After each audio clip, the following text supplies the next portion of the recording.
second episode of our event, which is Scientific Communication in English. And today it's my great honour to introduce a very good friend of mine, Jane Coury, who has been in Brazil since 1994, and she's been an English teacher basically and a translator for about 30 years. Jane started, when she came here, she started at Coury, then she went, and they set up their own school called The Four, and she's built up a lot of experience and has an amazing curriculum vitae as an English teacher, and is also an examiner for Cambridge oral examiner. And now she has her own, she's not in The Four anymore, so she has her own firm, her own company, as a translator and a reviewer. And this company is called Native English, but she'll probably tell you more about that this afternoon again. Okay? So today, Jane's workshop is called Helping Brazilian Researchers Write Academic Papers in English, obviously. Thank you, Chloe. Good afternoon, everyone. Are you okay? Good. Okay, well, as Chloe said, I've been in Brazil since 1994, and I've been involved in English language teaching as a teacher trainer, English teacher, English language editor and translator. My company is Native English, so I specialize in academic papers. Okay? I'm from Bath in the UK. Anybody know it? Yeah. When did you go there? I have some friends of Bath.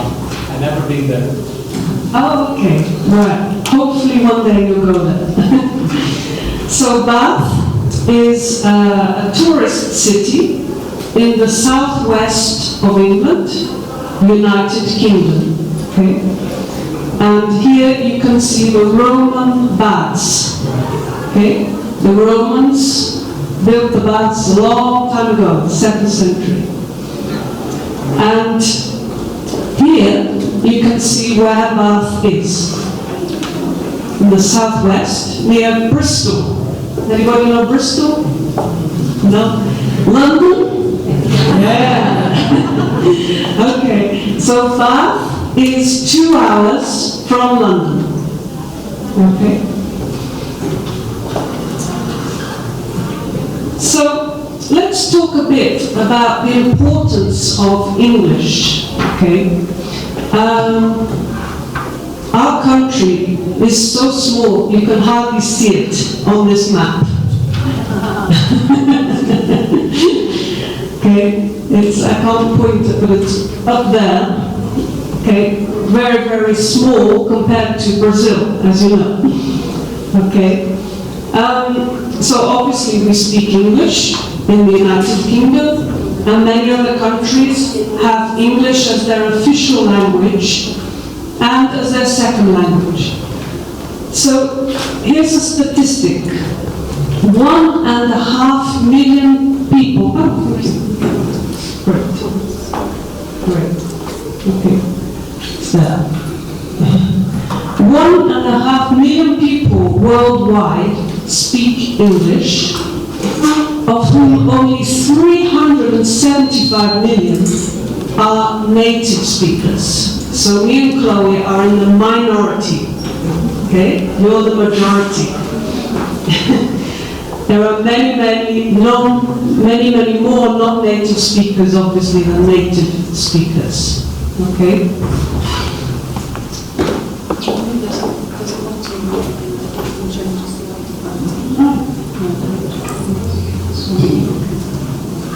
Yes, I do.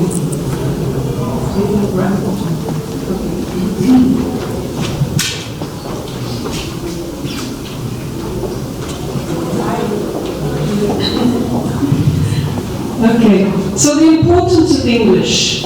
Let's look at some more statistics. More than 2/3 of the world's scientists read and write in English. 3/4 of the world's mail is written in English. And 80% of the world's electronically stored information is in English. Okay, so you all know it's important for your studies to get your message across. Okay?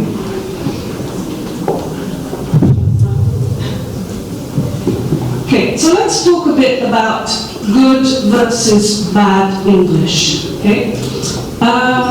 Can you tell me truthfully, do you use Google Translator? I'm going to put my hand up. I'm putting my hand up too. Okay, so this tool came about, and lots of people rely on it, right?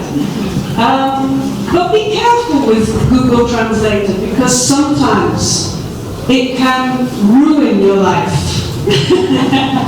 Sometimes it can help, but sometimes not. Okay? Sometimes it can atrapalhar. Okay, have a look at this example, which is a true, real example from a paper. So, the person wanted to say, foi discutido assunto interessante no Congresso PES. Okay? Congresso PES is Power and Energy Society. Okay? It's to do with electrical engineering. And Google translated it as, it was discussed an interesting subject at Congress feet. Okay, you know why, right? Okay, so, not so good, right? Also, you can see that the structure is not good, okay? We would say in English, an interesting subject was discussed at the conference, okay? But here it was discussed an interesting subject, which is not possible in English, okay? So, two things that Google did wrong, okay? Sometimes it helps, sometimes it doesn't. Okay. I have something in my bag here. You know what this is? It's a hammer, yes. Okay, what do you use it for?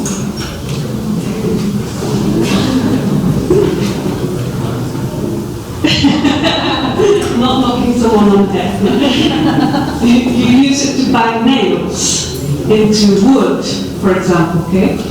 So this is a tool. It's a tool, fermé, okay? Just like Google Translator, it's a tool, okay? If you want to build a house, you're not going to build a house just with a hammer. You're going to need many other tools, right? So just like when you write a paper, you need many other things that we're going to talk about today, not just Google Translator, okay? So here's another example from Google Translator. It's a useful tool, but be careful. These are real examples as well. As I told you, I am an English language editor, and so I get papers every day to check the English. The other day I saw the authors, Luz y Araña, Light and Spider. Be careful of the spider. And I also saw Behrens and Krakauer 2000 was Behrens and Krakauer 8 p.m. Okay, the 2000. Okay, so be very careful. Okay, it can ruin your beautiful research. Okay, we have to know how to use it. Okay, so what we're going to talk about today is following a good model. Okay, this guy here, oops, sorry. This guy here is called Professor George Whitesides. He's from Harvard University, and he's published 1,100 papers. Very prolific. So I think he knows a few things. He says most scientific papers are written according to a template. You make an outline, you fill it in, and then you've got your paper. Okay? We're going to look at that today. We're going to look at useful phrases that you can use as a template for your paper. And then you fill in the gaps with your research. Couldn't be easier. There is a link here. Chloe's going to send this PowerPoint presentation to you afterwards so you can see everything. So there is a link. You can watch this guy talking. Okay? He explains about writing papers. So he also says that papers may go through 15 drafts before we think they're finished. And he added that sometimes there are 4 authors and each one looks at it 15 times. Okay, so that's 16. Alright, so it just shows you how much work is entailed when you write a paper. Okay? So, what we're going to look at, it's a bit like a jigsaw puzzle. You know a jigsaw puzzle that you can see here? Fitting the pieces in to each other, and then it becomes your paper. So what kind of things do you need? Well, tools, Google Translator, perhaps, but not for the whole thing. Useful phrases in English, which we're going to work on today. Your research, of course, that's the main part, isn't it? Learning English. So you need to have a good level of English to be able to write a paper. Okay? And using the correct terms here. Okay? Which we're going to talk about now. Okay, so if this is like an equation. If if we put in the hard work with the research and the equations and everything, we learn English, it's the road to success. Okay? So, remember I said about following a good model. Okay? Here we have just one paragraph called biodata. So when you send a paper to a conference, you normally have to put your biodata. It's normally about 60 words about yourself, a very mini curriculum, okay? And here I have an example. So it says, João Silva holds a BSc and an MSc in chemical engineering from the Federal University of São Carlos, Brazil. Anybody called João Silva here? No? Okay. He is currently studying for his PhD in water, sanitation and health engineering at Leeds University, the UK. His interests lie in public health and international development. Okay, so we know about João Silva. BSc, for those who don't know, is Bachelor of Science, that would be graduação. MSc, Master of Science. PhD, Doctor of Philosophy, Doctorado. Okay? You can also have BA. For example, I have a BA in Languages, Bachelor of Arts. Okay? You can have a BEd, Bachelor of Education. Okay? Just like MA, Master of Arts. Okay? So you've got to get into the spirit of the language, and instead of saying, instead of translating graduação, because Google Translator would probably translate it as graduation, which is wrong. You have to get into the spirit of the language. Okay? So what I want you to do now is to write your biodata following this one. You can see the parts in red are the parts that you can use. You can use others as well. But I want you to try and stick to this template, this model. Okay? So please write and I'll come round and talk to you. Why do we use M before MSc? That's a very good question. Thank you for asking that. Before some letters, M, F, N, X, when they are abbreviations, we use an. It's because of the pronunciation. So, for example, you say an FBI agent. You don't say a FBI. It's because it sounds better, the pronunciation. It sounds like you're using A, E, not F. Yeah, yeah.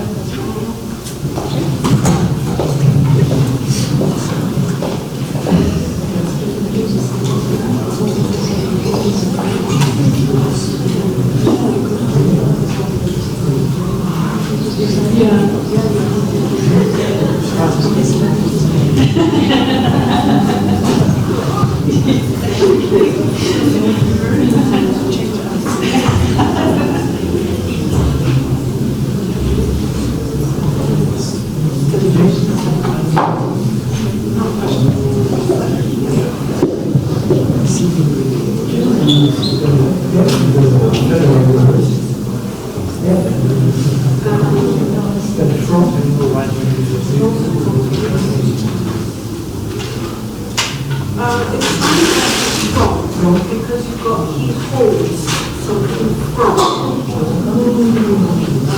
If you said he studies at, that's okay, or he works at, then we talk about the place. It depends what the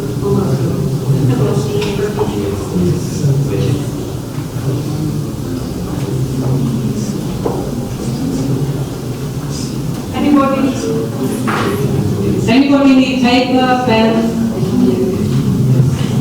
Yes.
Para quem faz doutorado no Brasil, em Scientifc ou é PhD? Mas sim.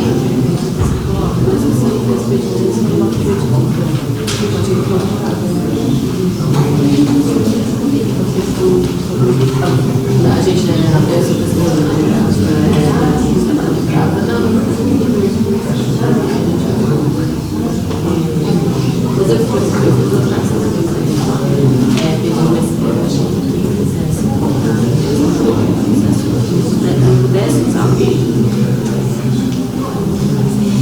First and doctorate. He has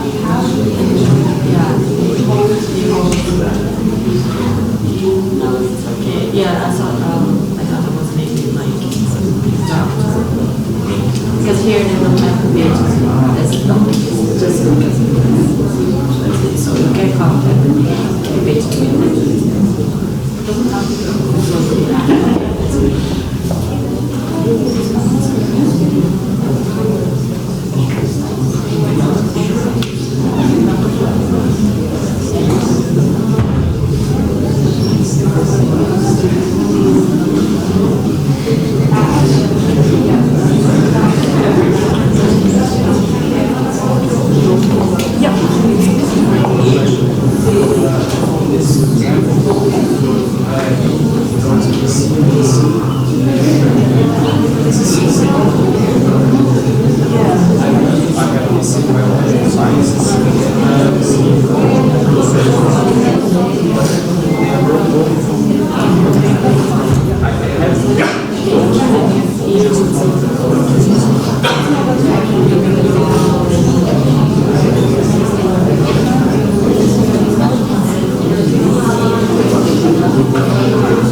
the question that was asked here, which is, and I just referred from Jane, in this modality, in this genre, you're always going to be talking about yourself in the third person. Okay? Probably already noticed that, but I'm just confirming.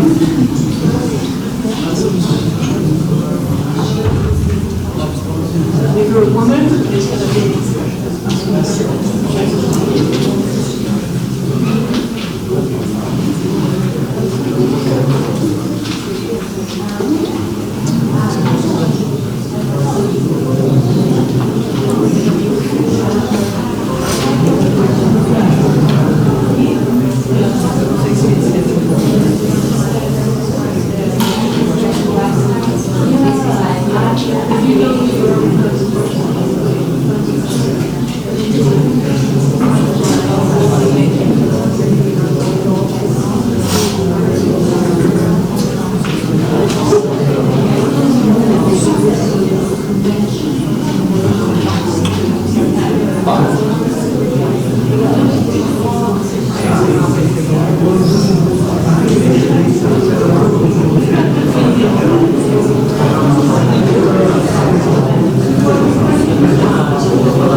So well done, you've done your first piece of writing.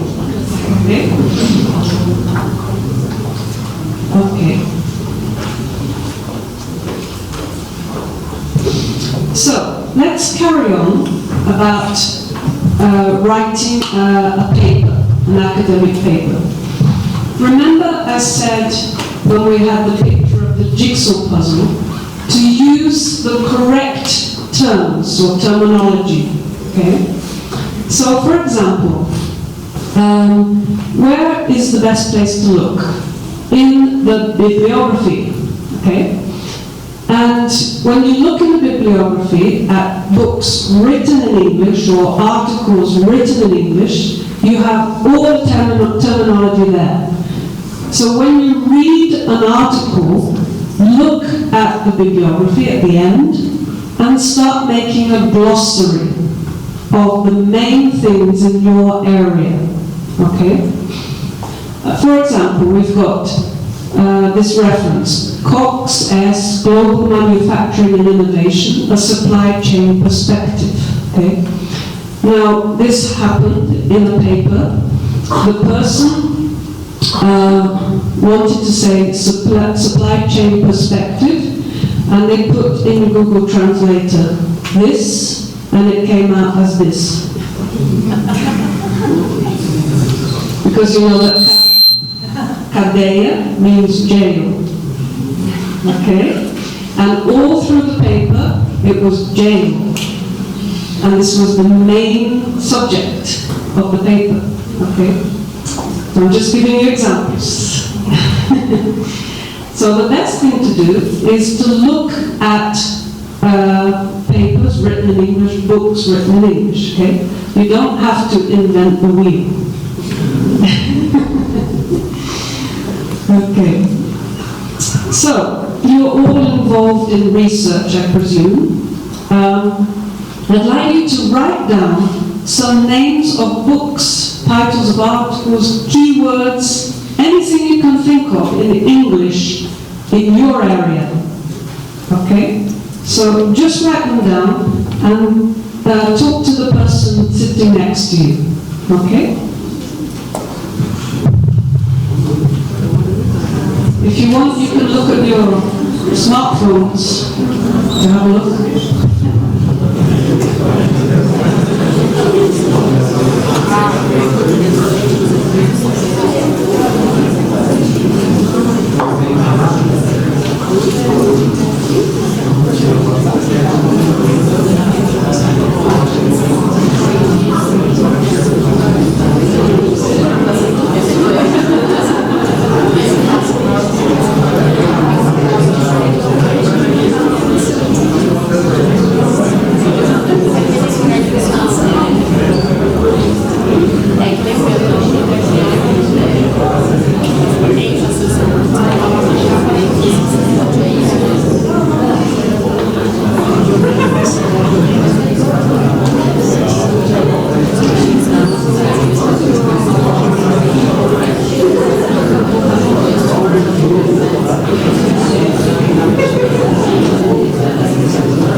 Okay. Can anyone tell me any key words that you've written down?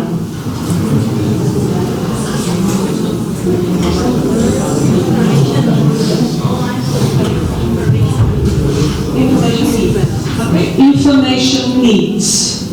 What else? Online learning. Online learning. Technological innovation. Technological innovation.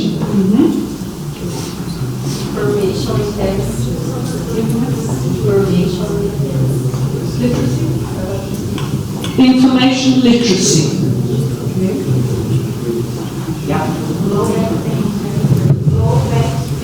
Low back pain. Physiotherapy. Any more? Elderly. Idosos. Physiotherapist. No? What's right?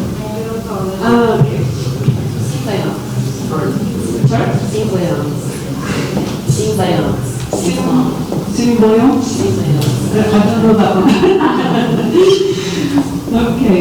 So, you see, there are many coming out. Okay?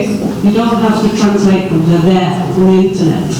You've got bibliographies. Okay? Let's move on. So, where can you look for these keywords apart from bibliographies? You can go to university websites. That's what I always do when I'm translating or doing proofreading a paper.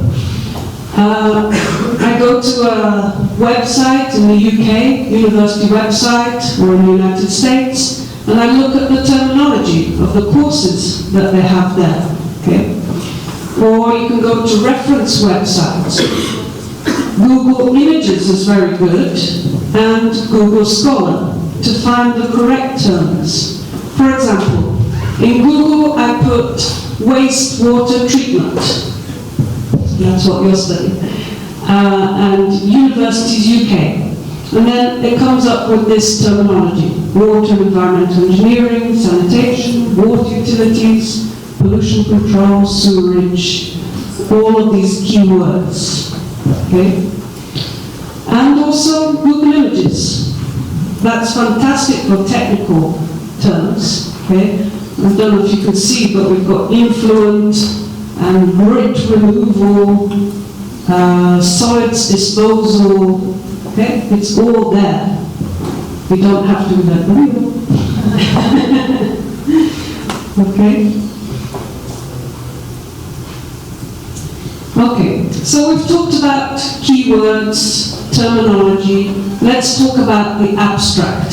Okay? I'm starting with the abstract, but sometimes people finish with the abstract. Okay? So it doesn't matter the order you do it, but I'm going to start with it. So an abstract is a short summary of your completed research, and if done well, it makes the reader want to learn more about your groundbreaking research. Okay? That's an adjective that goes with research, goes with the word research. And you can see the ground is breaking. It's so fantastic, the ground breaks. Okay. I'm telling you this because we're going to look at collocations. Okay? Collocations, anybody know what that means? Okay. Well, it's this. It's a word or phrase that's often used with another word or phrase in a way that sounds correct to people who have spoken the language all their lives. So it's to do with usage. Okay? For example, in Portuguese you would say café forte, you wouldn't say café pesado. Right? So we know, if you know the language well, you know what sounds right. That's called a collocation. Okay? So who remembers the collocation from the previous slide? Groundbreaking research. Yeah, that's right. Groundbreaking research. Would you say that in Portuguese? Não, pesquisa que quebra o chão.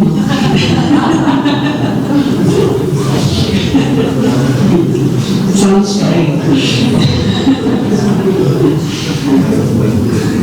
Okay. So collocations are extremely important when you're writing in another language or writing in your own language, okay? For example, which sounds better to you? To real-life research or carry-out research? How many people think carry-out? Okay, how many people think real-life? Okay. All right, so the answer is carry-out research, okay?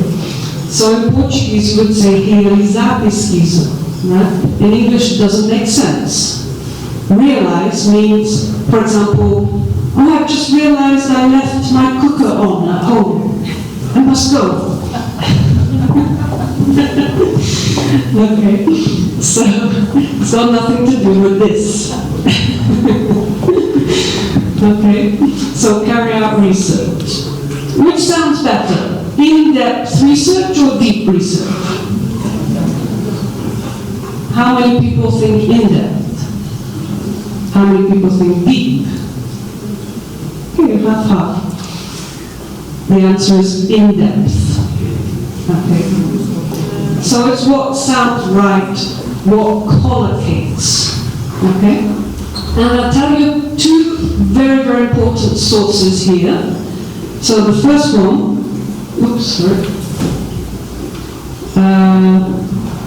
is this site. Maybe you want to write it down. It's the Oxford Dictionary of Collocations. Okay? So basically, you just put the word, for example, research, and then it will come up with all the adjectives, prepositions, adverbs, verbs, everything that goes with the word research. Okay? And it's good because you have synonyms as well. So you could not only say carry out research, you could say conduct research. What else could you say? Perform research, do research. Okay? So we have synonyms as well. And you have the book, Oxford Collocations Dictionary. This has more resources on it, but it's good to have the book at hand, I find, as well. Does it have anything to do with the colloquial way of speaking? Collocations doesn't have anything to do with the word colloquial meaning, but you will find colloquial collocations, if you see what I mean. I can't think of any now, but Well, let's say we've got formal language and informal language. So informal would be colloquial. And of course there are informal collocations and formal collocations. Okay? So this is a really good resource. I use it every single day of my life. Did anybody know about this?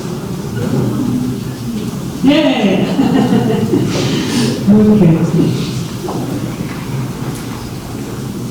Okay, so we're going to have a look at writing an abstract, okay? In a minute we're going to do an exercise, but first, the article is about this. Okay, do you know what this is? Garlic. Garlic, okay? So, we're going to look at part of an article that's written about garlic, okay? And I thought I would choose a neutral subject, okay?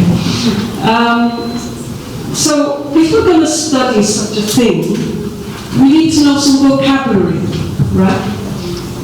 Do you know what the whole thing is called? It's a bulb, garlic bulb. Okay?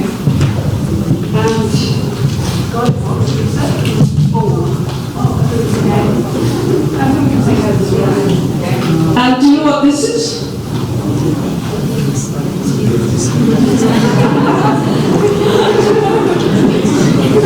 It's not a tooth.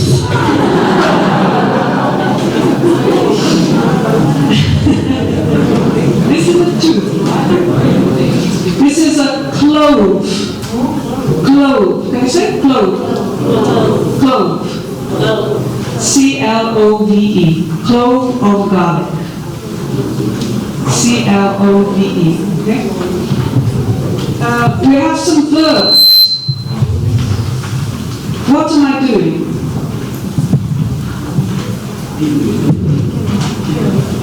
Yeah, that's right. I'm peeling. I'm peeling what? The clove. That's right. Okay. And afterwards I'm going to use a what?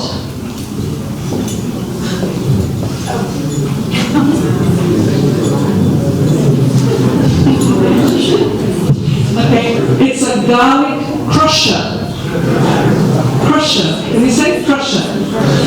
Crusher, yeah.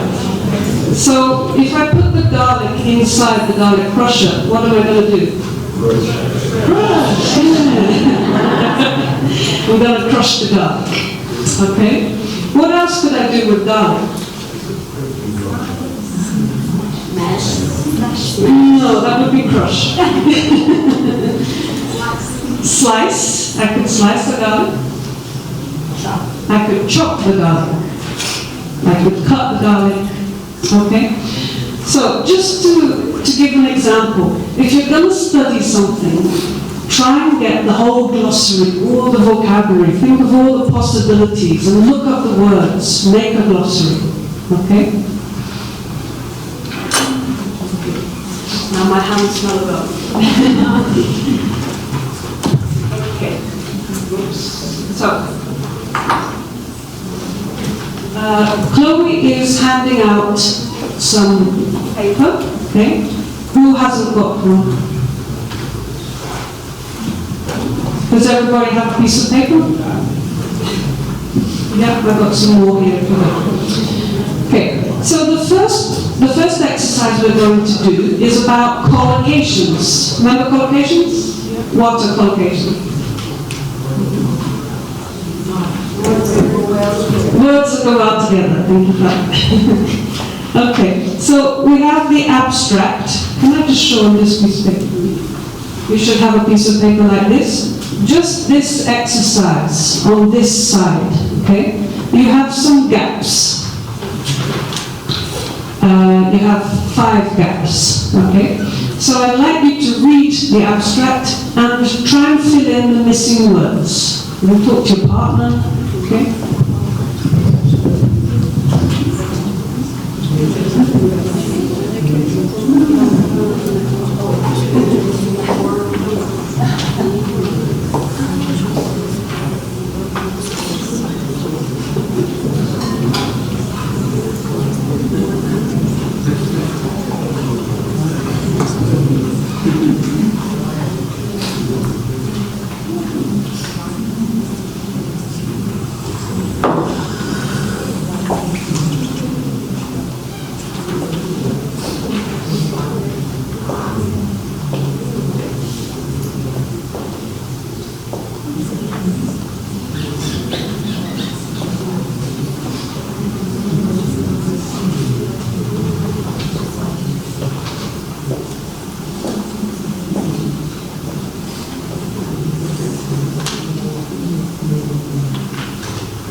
No, it's not. I mean, just I've read it. I think it was real science. Okay.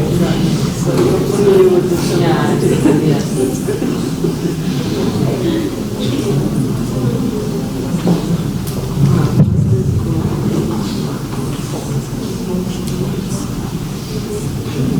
Any problems?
There you go.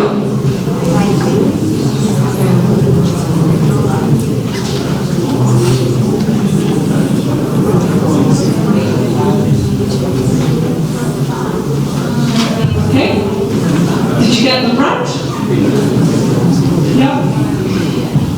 So, if you looked in that collocations dictionary, the Oxford one, you would see these words. For example, I look up the verb use, and I can see widely, extensively, all sorts of words that go with it, collocations. Okay? I look up the word study, the verb study, I can see extensively, in depth, all sorts of things. It's very, very useful. Okay? Don't worry too much if you don't understand the subject, if you don't understand some words. The focus is more on different things in the paper, like collocations, verb tenses, okay?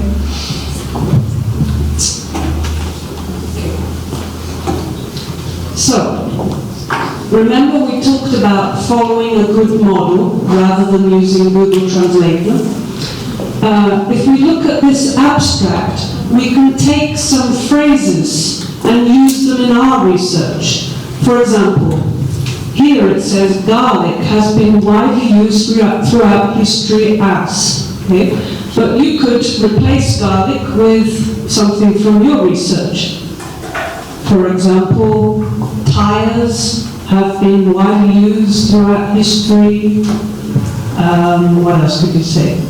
Flowers, tables, anything. Okay? What I'm trying to get across is that you can use the phrase. Okay? And it's a good introduction.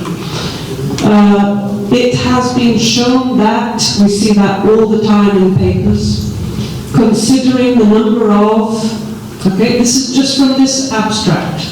So I would recommend going through it and picking out phrases that you can use.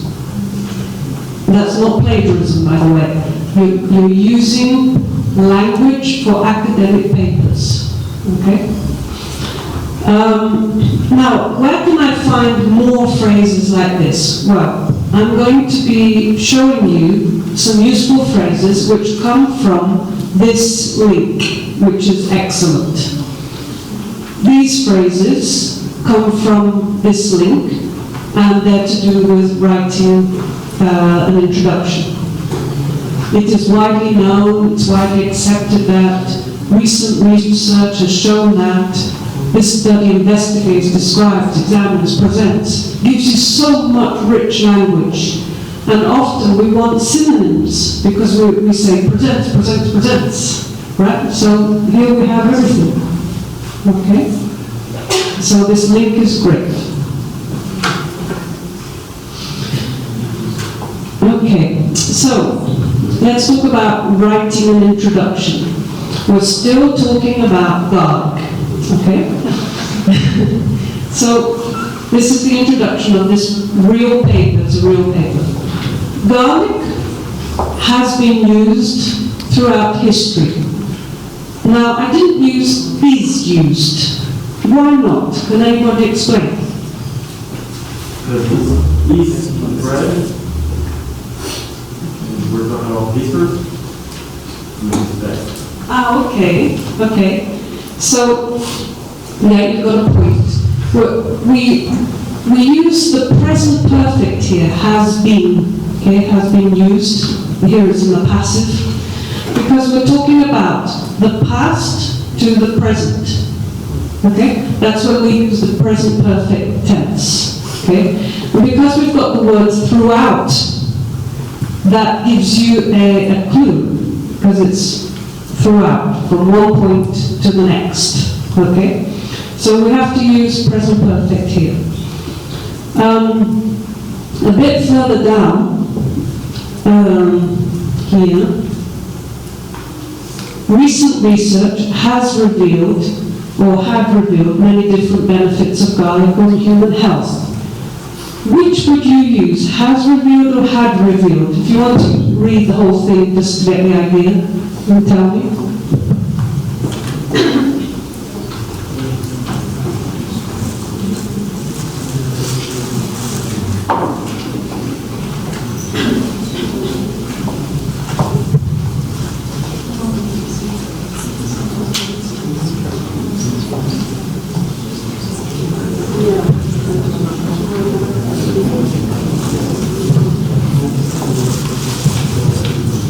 Okay, anybody know the answer? Has revealed. Okay, so again, this is present perfect. And because we've got the word recent here, but we don't know exactly the time, we would probably use present perfect. Okay? If I said research was done yesterday, then I'm going to use past simple, in this case the passive. Okay? We don't use had, because had revealed would be the past of the past. That's called the past perfect. Okay? So, of course, it depends on the context, right? But remember, had revealed is the past of the past. Okay? So, on your handout, here on the front page, the second exercise, you have the introduction, and you have to choose the right verb, okay? Or the right verb tense.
Has everyone finished?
Okay?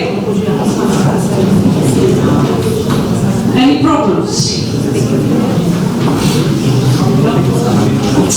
Okay. So, in English we have many verb tenses: present simple, present continuous, past simple, present perfect, past perfect. So you really need to know how these verb tenses work, and then that's just learning English. Okay? Okay. So here we have some phrases that are useful, again, useful phrases. And I've got some gaps here, okay? You haven't got it on your paper, right? What do you think the first one is? Let's do it together. Wide, yeah, remember we have widely, now we have wide, okay? So if I put interest in the collocations dictionary, it would come up with wide interest, okay? Here's another sentence you could use in your introduction. The possibility of X has generated interest, okay? So I will put interest, and the verb that may come up with it is generate. There is now much evidence to support the hypothesis, okay? Remember, evidence in English is uncountable. So you cannot say evidences. You can only say evidence in the singular. Okay? Like research. Okay. A considerable amount of literature has been published on. One of the greatest challenges. Yeah. That's a nicer word to use than difficulties. It's more politically correct. A much debated question and very little. Yeah, there you go. So all of this is here in the phrase bank at Manchester University. Okay? Go to that site, you'll see it all there. There are tons, loads and loads of phrases you can use. Okay?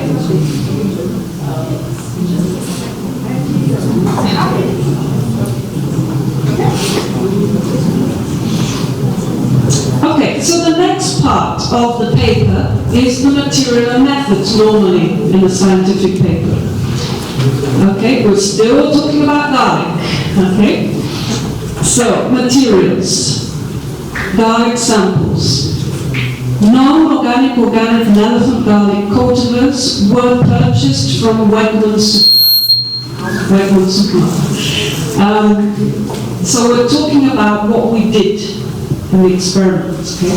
So here we've got were purchased, okay? We're using the passive here, which is more common in an academic paper, at least in British English, because it's more formal, okay? For example, you've got the active past simple. I purchased the garlic cultivars from Wegmans supermarket. So here's the guy, the researcher, he went to the supermarket and he bought the garlic. Okay? But he's not going to say that in the paper. I bought or I purchased. Right? It's too informal. He's going to say the garlic cultivars were purchased from Wegmans supermarket. Okay? So this is the past, passive past simple. Okay. Why did I put were and not was? Because it's cultivars, plural. That's right. Okay. So have a look at this. How would you put the, sorry, just give me the answer. How would you put the active into the passive? Have a chat with your partner.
Okay, everyone finished? No?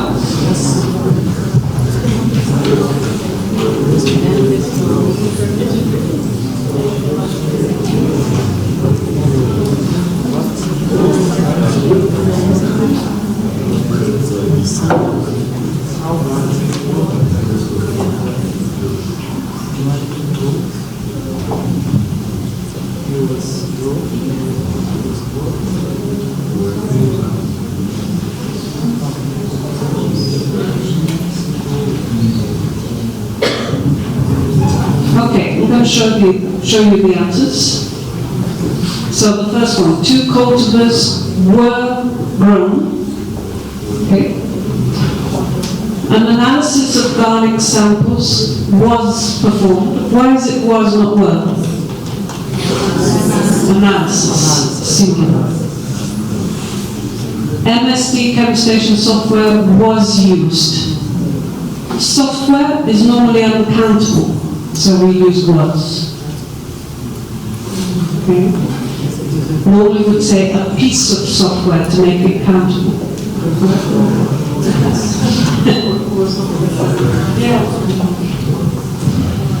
Okay, did you get them all right? It would be forced to say be You know, it's better to use the past simple because it's finished. It's not still continuing. It's something you did on one day and it's finished.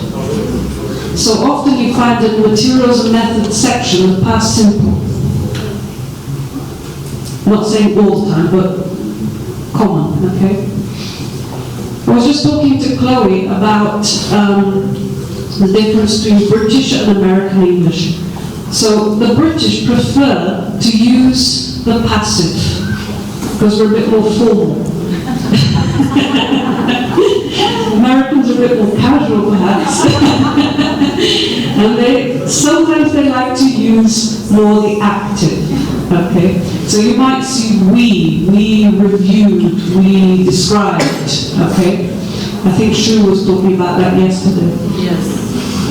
So whenever I get a paper, I always ask the client, which journal are you sending it to? American, British, or another one, okay? So I have an idea of the language, okay? So it's a bit tricky, this thing between American and British English. I think a good thing is to look at the papers from the journal and see what they do. Okay? Follow the model. Okay. All right. So here, can you see we've got grown? What's the verb? Grow. Okay. What's the so you've got grow, grew, grown. Okay. Grown is the third column, right? And the past participle, what we call past participle. So in order to do this, you need to know the past participle. Okay? And you have the list of irregular verbs, as you know. So let's just do something now. What would you say is the past participle of the verb break? Broken. That's right. And become.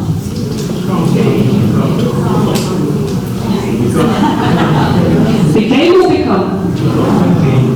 Become, yeah. Remember the third column. The third column. So it's become, became, become. Okay? By.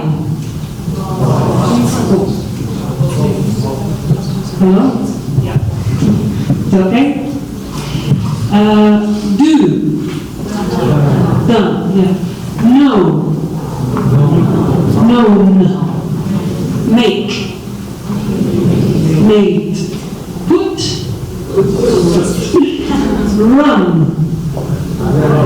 Run. It's the same. So often we say run an experiment. Not like run for hair. Run an experiment, run a test. We use that a lot in academic English. Take.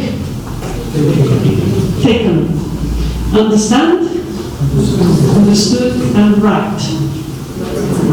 Written. Yeah. And what about show? Shown. Yeah, shown. Okay. Okay. So we need to know our grammar a bit sometimes. Okay. So let me see. On your second page of your handout, okay, you have an exercise and you have to put everything into the passive. Can you try that?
Okay, here are the answers. Number 7, I put 4 gaps, but there's only 3. Sorry.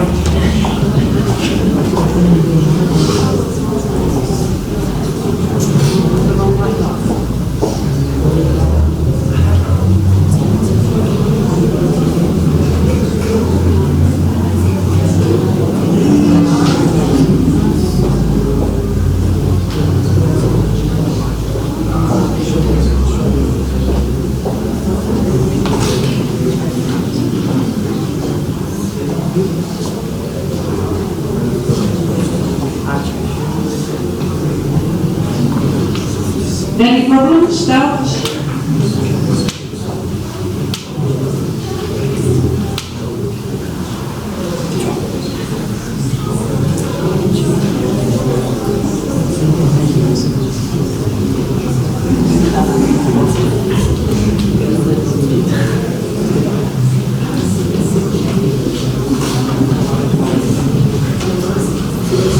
Okay?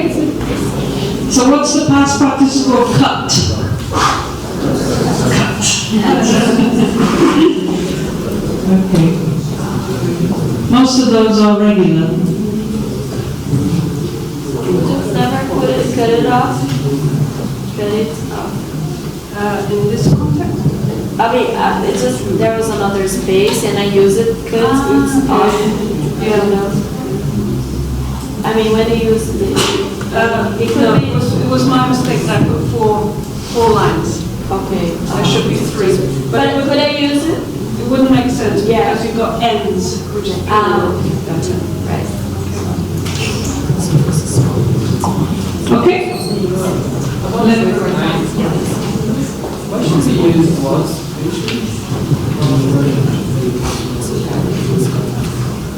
okay. Because you've got grounds here, right?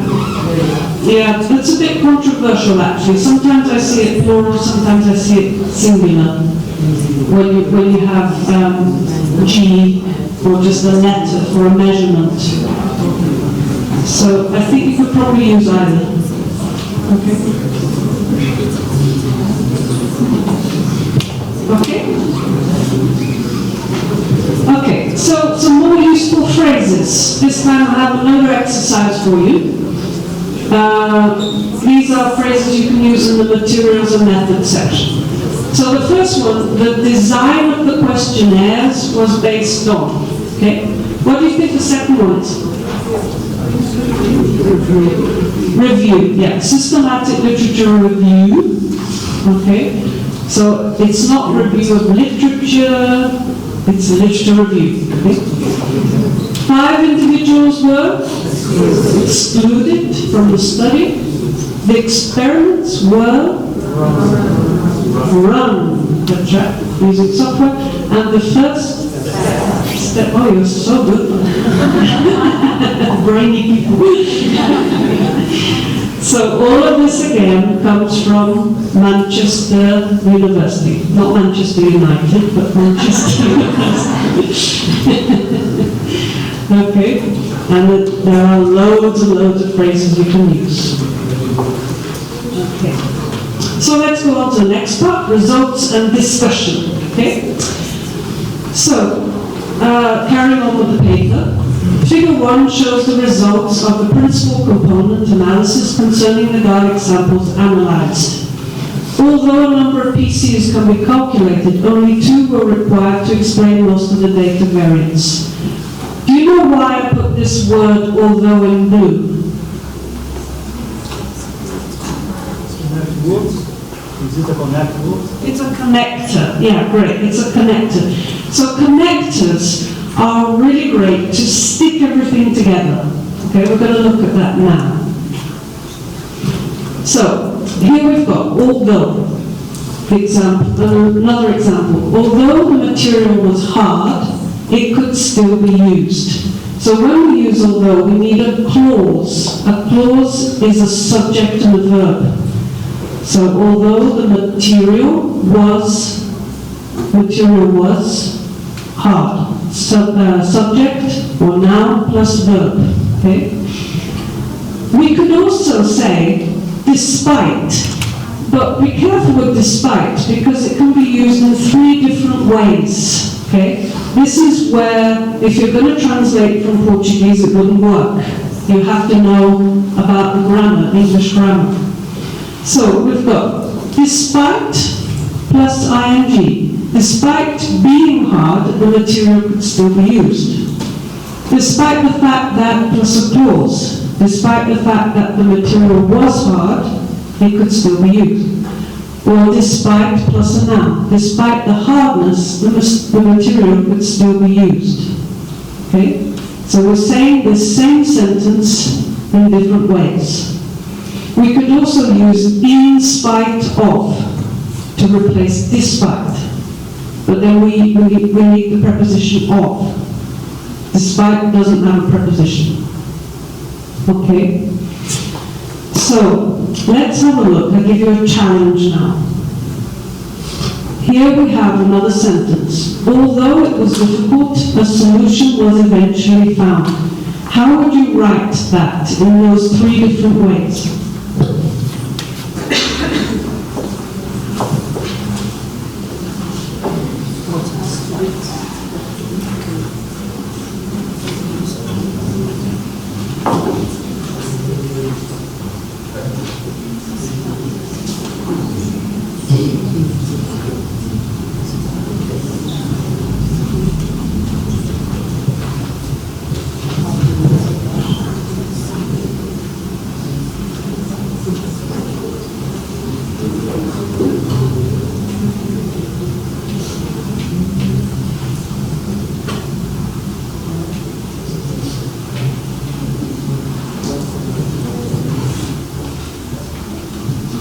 Does anyone have an answer? The first one I've done for you, right? Despite being difficult, a solution was eventually found. What about the next one?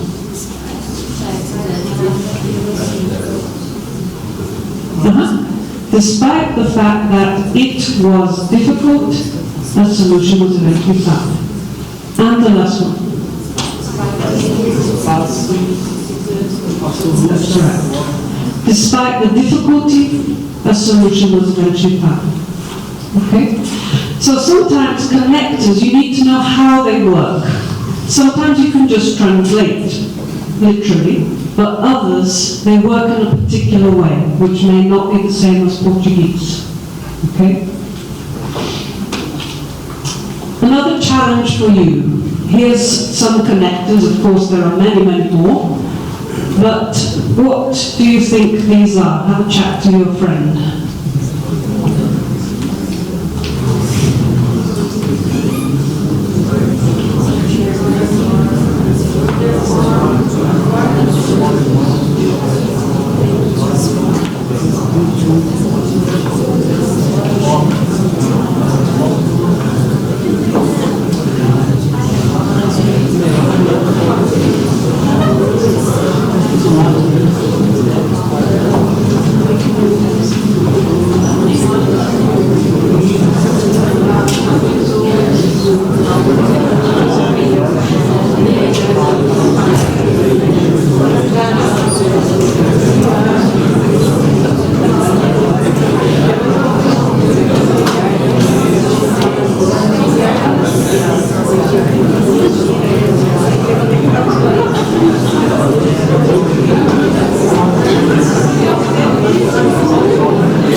the answers.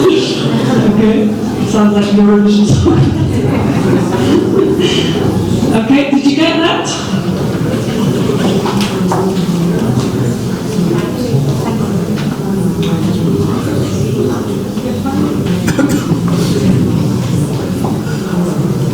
Okay, so these words help a lot they help the reader a lot, right, to follow your text. Okay, and also paragraphs, writing paragraphs. Firstly, secondly, finally, one advantages, one disadvantages. They're like signposts that tell you where to go. Okay, very important. As I said, Chloe's going to send you this afterwards, so you have a brief on it. Okay, so let's talk about describing results. Probably you use many different illustrations, like graphs, tables, bar charts, pictures, all sorts of things. And you have to describe them sometimes, okay? So here we have another exercise. So we've got the sentence. The graph shows that there was a slight increase in the number of atoms. Slight is an adjective, increase is a noun. Okay? Here we've got the sentence in a different way. The number of atoms increased slightly. Increased is a verb, adverb slightly. Okay? So your challenge is to find all these words. They match up. Can you see? Try it with a friend.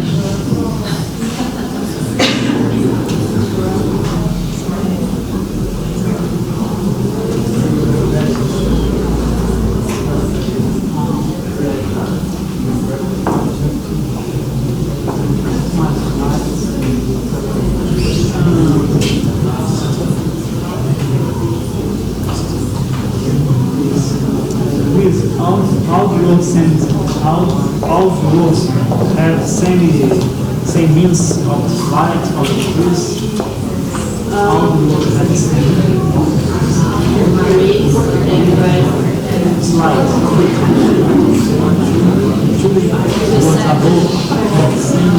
Meaning is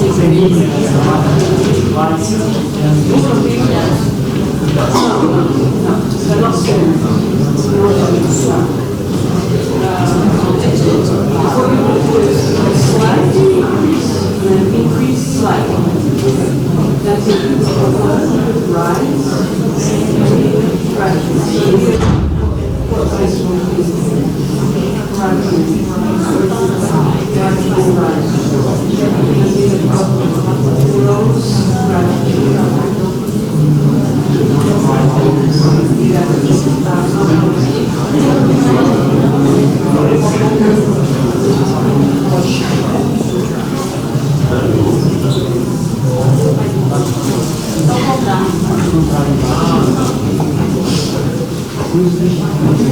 Did you work it out? Yeah. So here we've got verbs in the past.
answers?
Okay? Right, so you've got some vocabulary here that you can use to describe graphs, tables, etc. Okay? And it's a good idea to vary your grammatical structures. So this means the same as this, but we've said it in a different way. Here we're using adjective noun, here verb adverb. So think about that when you're writing. Okay? Not use the same structures all the time. Okay? So, did you have any problems with vocabulary there? I'm talking. Markedly, like significantly.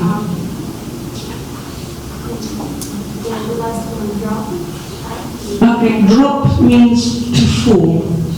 Sharply, drastically, suddenly. Okay. Rise is another word for increase. Rose is the past. Okay? How do we continue this phrase? The number of atoms increases slightly as the graph As shown in the graph, you could say. Okay? Yeah, the graph shows that the number of atoms increase slightly. Okay? Okay, so just to practice a little bit, just talk to the person next to you.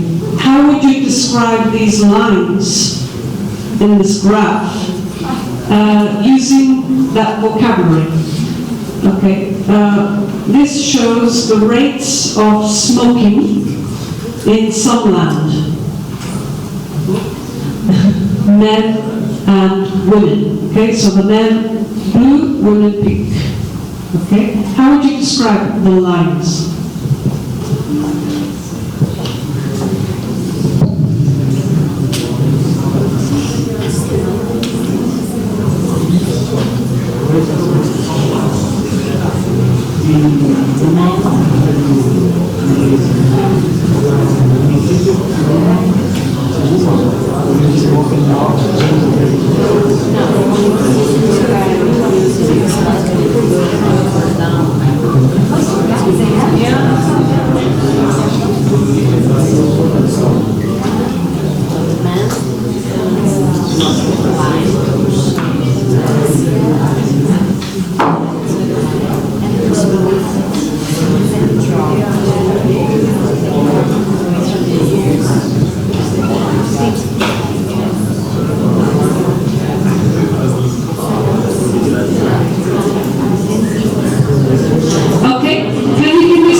What can you say about the men?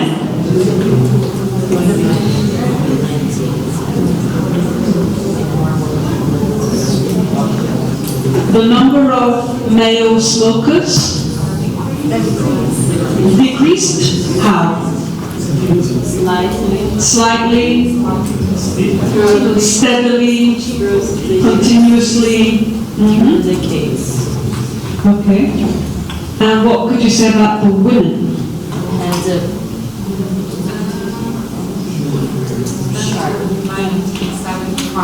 Yeah. So there was what kind of increase? Okay, there was a sharp increase, and then it stabilized, and gradually decreased. Or if I said there was a what decrease? Slight decrease, gradual decrease. Okay? So you got the idea, right? Try to vary your grammatical structures. There was, or the other one, the graph shows that there was, or the number of atoms increased slightly using adjective, noun, verb, adverb. Okay? Sharply is suddenly. Sharply is suddenly, that's right. Drastically. Okay? Is this useful for you? Okay. Good. Okay. So here, we have some more useful phrases. Okay? Where are they from? Manchester. Manchester University. Okay. So, have a chat to your friend and see if you can fill in the gaps.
Is very English. This paper is given an account of.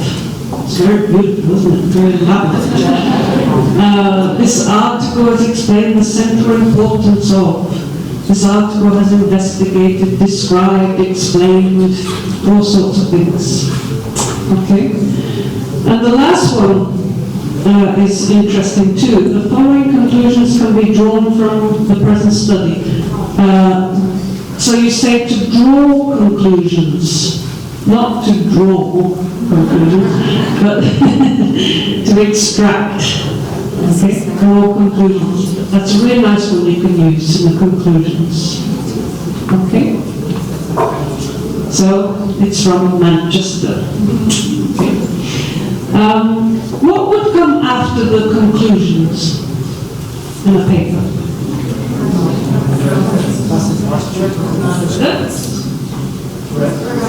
References, but before that? Acknowledgements, yeah. Okay. So, acknowledgements are important to thank people, okay?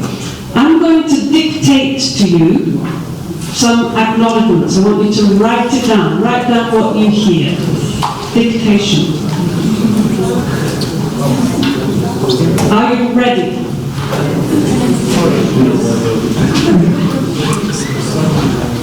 Okay.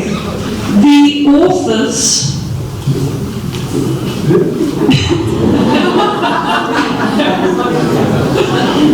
you know people that write? The authors. No? The authors. The authors. That's it. What's the word? Afterwards. The authors.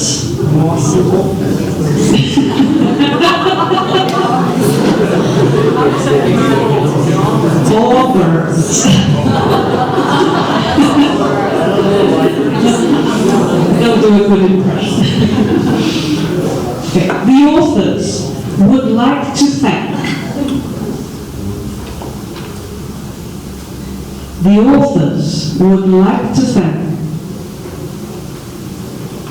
the São Paulo Research Foundation,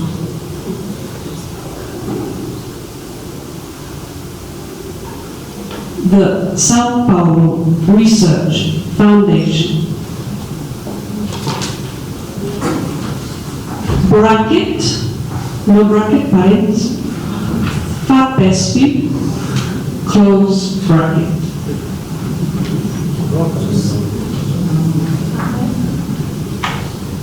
And the coordination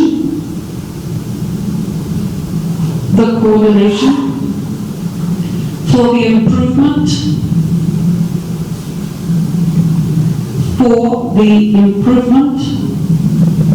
of higher education personnel.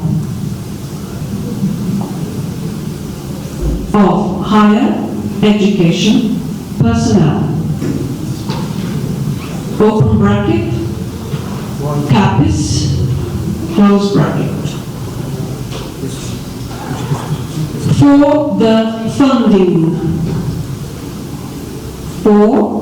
the funding. I'll say it again. The authors would like to thank the São Paulo Research Foundation, FAPESP, and the Coordination for the Improvement of Higher Education Personnel, CAPIS, for the funding. There you go.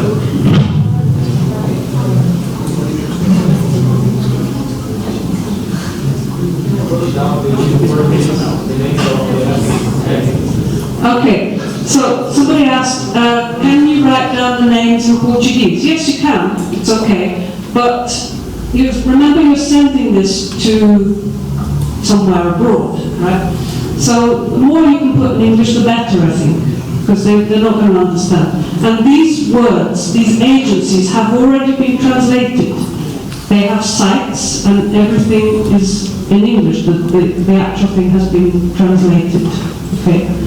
So I think it's a good idea to put it in English. What do you think, though?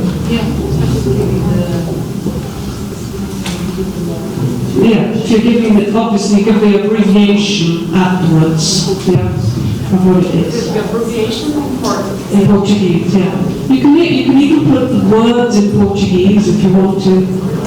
But I think it's a good idea to put it in English. Okay. All right. How did you do with the dictation?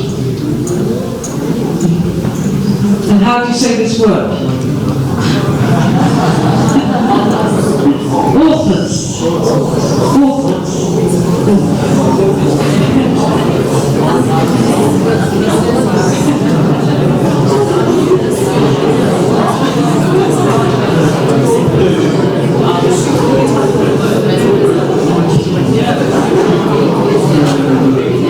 Okay, now let's look at a final part. So when you have finished writing your paper, do you remember what that guy said at the beginning? How many times does he look at his paper before sending it? 50, actually 60, because there are 4 authors. So what do they check it for? They check it for the actual content, the research, the grammar, the vocabulary, punctuation, all sorts of things, okay? So here, I've put some common errors that come from Portuguese, from literal translations, okay? The kind of errors that people make. So it's the kind of thing that you can check your paper for. Okay, which sentence do you think is correct? How many people think 1? How many people think 2? A lot of people not sure. Okay, the answer is equipment was. Okay, so In English, we have a lot of uncountable nouns. Okay? In Portuguese, you would say equipamentos. Right? In English, we cannot say that because it's uncountable. In English, you cannot count equipment unless you say a piece of equipment. Then you can say 2 pieces of equipment, 3 pieces of equipment. Okay? So there's a whole list of these uncountable nouns. Here are a few. Okay?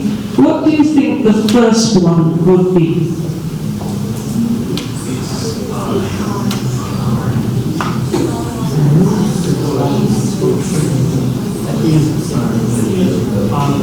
Okay, some people say are, some people is. The answer is.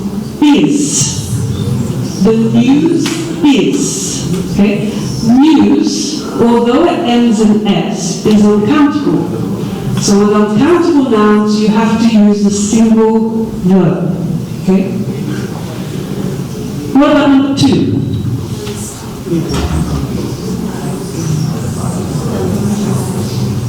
Some advice.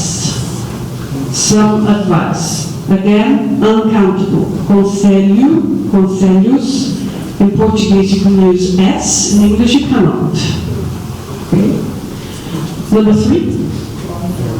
Yeah, that we saw before. There was evidence. Okay, you cannot say in the plural. Number 4.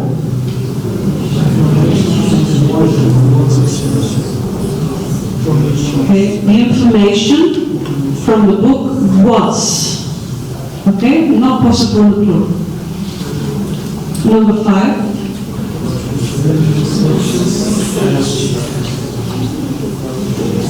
Yeah, much research has been carried out. Okay? So although in Portuguese you can say pesquisas, in English, research. And number 5. Knowledge. Knowledge. Okay? If you wanted to make it plural, you could say facts. You can change the word. Okay, so we've got is, some advice, there was evidence, information was, much research has, singular, knowledge. Okay? So there are many more, and you need to know which nouns are uncountable in English. Those are the most common ones when you're writing academic papers. Another thing is prepositions. I know they're difficult. I have the same problem in Portuguese.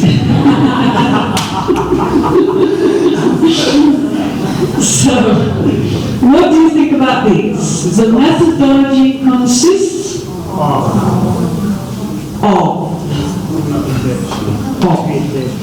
The result depends on. There was an increase in. This method is suitable for, and Linda et al. Commented on. Yeah, very good. Okay, so most of these are called dependent prepositions. If you look in a grammar book, you will see a list of dependent prepositions. Most of them never change. They're always like this. Consists of, depend on, responsible for, okay? So they normally never change. Okay? They're called dependent prepositions. Okay, there we go. And also some common errors that mostly come from Portuguese. Okay? So have a look at these, just chat to your partner about these. What's wrong with each sentence?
Okay, let's go through it then. So, we start with the subject. An increase in the temperature was observed. Okay, remember we saw this at the beginning of the workshop, yeah? Foi observado, blah, blah, blah. Okay, so we have to, it's subject, verb, okay? We have to put it at the end. A peak can be observed in figure 3. So what's missing there that was in the other one?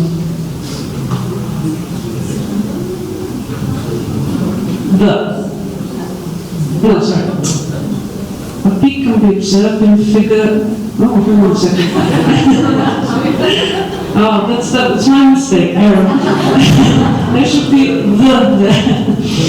I often see this, the figure 3, but it's not, it's figure 3. Okay? Sorry, my mistake.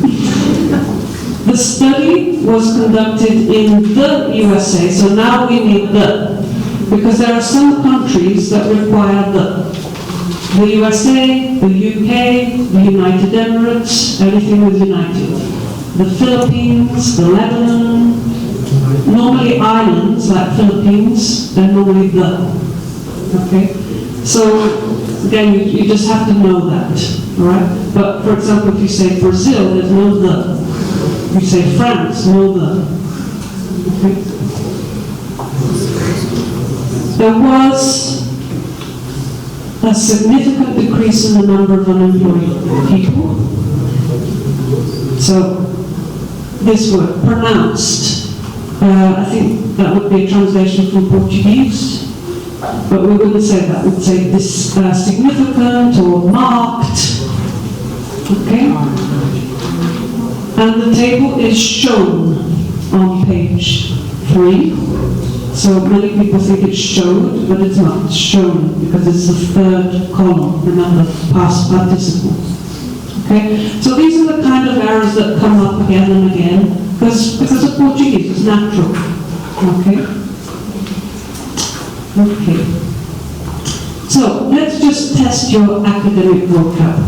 How would you say these things in English?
Okay, so let's see. These are some possibilities, okay? There might be other things. Undergraduate student, PhD Viva.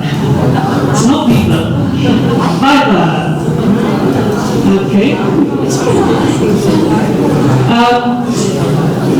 So these kind of things are very cultural. In the UK, we do not have a defesa for mestrado. Aren't we lucky, right? We don't have to give an oral presentation. So we don't have a word for it. Okay? Perhaps you could translate this oral presentation if you're going to describe how it's done in Brazil. Okay? But we do have an oral presentation for a PhD, so we'd say PhD Viva, but it's only for PhD, not for masters. Okay. Docente, faculty member, teaching staff, academic staff. Then we have the thing of British and American. So in Britain, we would probably say university lecturer, whereas in the States, they would probably say university professor. But professor in Britain means professor titular. Okay? So we have all this thing with British and American English and then other languages and the way that the systems are. So you cannot just put it in Google Translate and say, that's it, done. No, you have to understand the system. You have to understand the words. Okay? Orientador, supervisor in the UK, advisor in the US. Bolster, scholarship and grant. And here we have a difference because scholarship normally is because you deserve it. You got good grades. Grant can be more neutral, more general, let's say. Maybe because you need the money, because your parents don't earn enough money. It's a more general word. Okay? Fazer estágio, to do a work placement. So it's not to do a stage, okay? So, internship, yes, you could say internship. That would be more American. Or to do a practicum. Yeah, internship. And iniciação científica, well, I talked to Coury about this before. I think the translation we found was undergraduate research project. Okay. Do you have a specific word for plano, staff? Yeah, we could say board. Examining board, yeah. Committee, perhaps. Some committee members, I have committee. Committee members, yeah. Mm-hmm. Examining board, committee members. In service, when you talk about teachers in service, it means that they are teaching in a job. They are teaching a class. If you say pre-service, they haven't started teaching yet. So in service means that they're on the job. Okay. So I just wanted to show you that sometimes literal translation doesn't work. Okay, so here are some useful websites. Again, Coury's going to send this to you, so I don't think you need to write them down. But this first one is from São Carlos. I think Shu was talking to you yesterday, if you were here, about the project they have there at USP. And then you've got various different things. This one's from Canada, this one's from the UK. I think this one's from the States, and Manchester again. I like Manchester. So they're all very useful, and they're very varied, because you've got Canadian English, American English, British English, so you can see the differences, okay? Because there are differences. And what were we going to say? Oh yeah, Coury mentioned about, at the top of your article, you normally put the affiliation, yeah? So Coury was saying, it's not a good idea to translate that. Right, don't put street, like rua, okay? You leave it in Portuguese, because they're going to search for you on the internet. Okay, everything's in Portuguese. So don't translate 7th of September, 7th of September Street, no, 6th September, okay? Yeah, maybe if we don't translate the university as well, we put Universidade Federal. They look for you on the internet. Okay. Well, thank you very much. It was a pleasure.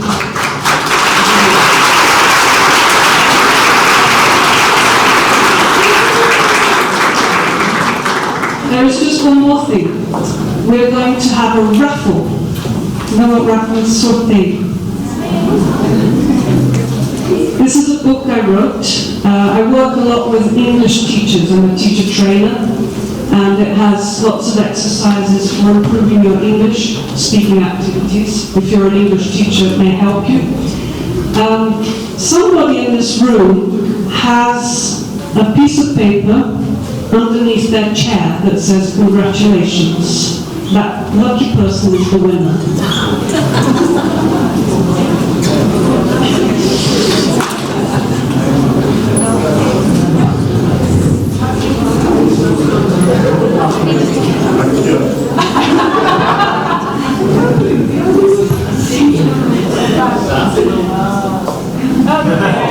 Whose bag is that? Is that your bag? Is that your bag? É sua bolsa?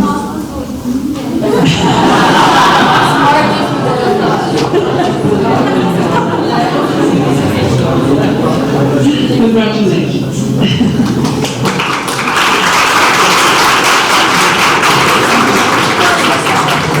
My contacts are here. If you need any revisões, traduções.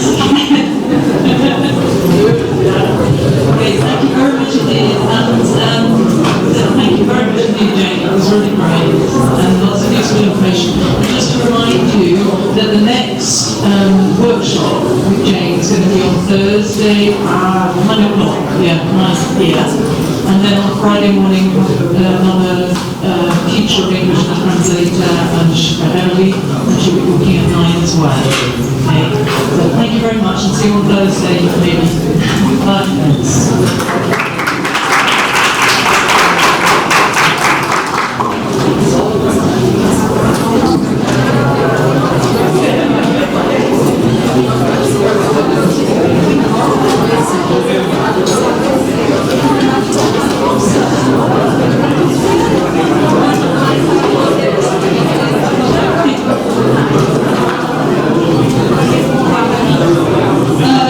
Lista deve estar por aqui, né? Pela manchete.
Thank you.